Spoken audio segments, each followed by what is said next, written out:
Você já percebeu que tem situações que é como se você deixasse de ser você? Você sabe o que tem que fazer, você sabe o que você quer dizer, mas na hora trava, vem um branco, ou então vem uma agressividade muito grande que você não sabe de onde veio e você nem se reconhece. E aí no final você se pergunta, puxa vida, por que eu sou assim? Mas talvez essa não seja a pergunta certa. Hoje eu vou explicar para vocês como três perspectivas diferentes da neurociência e da psicologia profunda explicam isso. Então, a partir das ideias de Paul MacLean, Stephen Porges e Carl Jung, nós vamos entender que não existe apenas uma mente.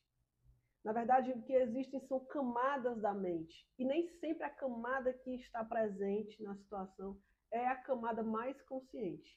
Por exemplo, você está ali conhecendo uma pessoa, tudo fluindo maravilhosamente bem. De repente, você sente uma insegurança e uma ansiedade e começa a ir encerrando o assunto e agindo como se estivesse fugindo ali da situação. E aí, quando você chega em casa, você se pergunta, puxa vida, por que eu fiz isso? Ou então você recebe uma crítica e reage a isso de uma maneira explosiva, fala coisas que depois você nem acredita que foi você mesmo que falou aquilo. E você também fica igualmente surpreso, você não se reconhece naquela situação.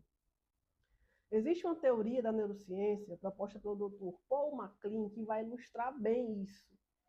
Ele vai estabelecer três camadas. A camada mais basal é aquela responsável pela sobrevivência. Então, ela é uma camada bem mais instintiva, que a gente vai chamar de cérebro reptiliano. A segunda camada, a gente vai chamar de camada mamífera, cérebro mamífero, que é aquele onde emergem as emoções, as memórias afetivas, os padrões de apego. E a camada mais superior corresponde ao córtex pré-frontal, que é o cérebro humano propriamente dito, que é responsável pela reflexão, pela cognição, pela parte racional. Aqui vai entrar uma contribuição muito importante do Dr. Stephen Porges com a teoria polivagal. Essa teoria vai dizer basicamente que o corpo está o tempo todo monitorando se ele está em segurança ou em perigo. Então, se o corpo se sente muito ameaçado, o sistema nervoso vai acionar uma ação de defesa de congelamento ou de colapso. Ele vai acionar o parasimpático dorsal. Mas se a ameaça é percebida como algo que eu posso combater, o sistema nervoso vai entrar no estado simpático, de luta e fuga. Mas se o sistema nervoso identifica que existe segurança, ele vai acionar o sistema ventral, que é o sistema da comunicação, da interação, da troca, da espontaneidade, da criatividade. Então, naquela situação em que você mudou, talvez você tenha se sentido insegura e o seu sistema nervoso tenha ali identificado perigo e por isso acionou o modo de defesa.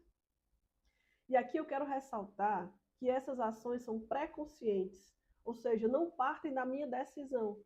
Antes mesmo de eu decidir, o corpo já decidiu e já se adiantou através de um mecanismo chamado neurocepção. Então, o sistema nervoso já fez a leitura do campo e já decidiu se ali há segurança ou se ali há perigo.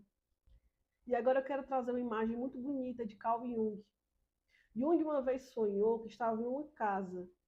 E dentro dessa casa, ele começava a descer uma escadaria.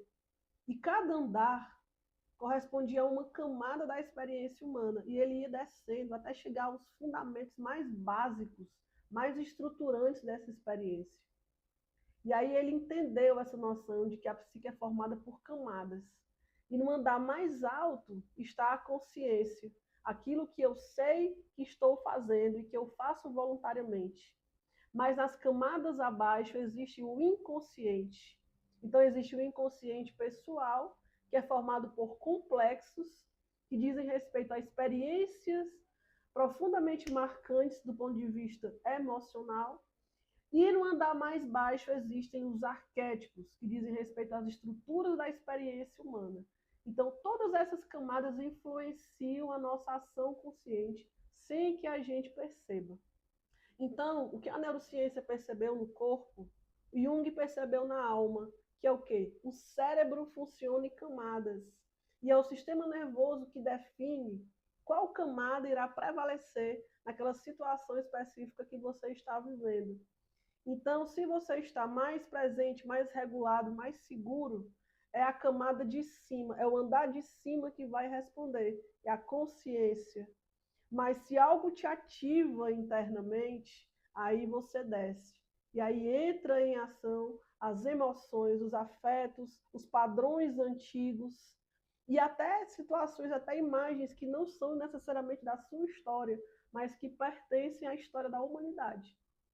Então, da próxima vez que você reagir de forma intensa, ao invés de se perguntar o que tem de errado comigo, tente se perguntar de que camada isso está vindo. Eu estou me sentindo segura ou ameaçada? Isso muda tudo, porque você para de se julgar e começa a se acolher mais, a se compreender melhor. E talvez maturidade não seja estar sempre no controle, mas perceber quando você não está e desenvolver a habilidade de subir e descer essas camadas sem se perder de si mesmo.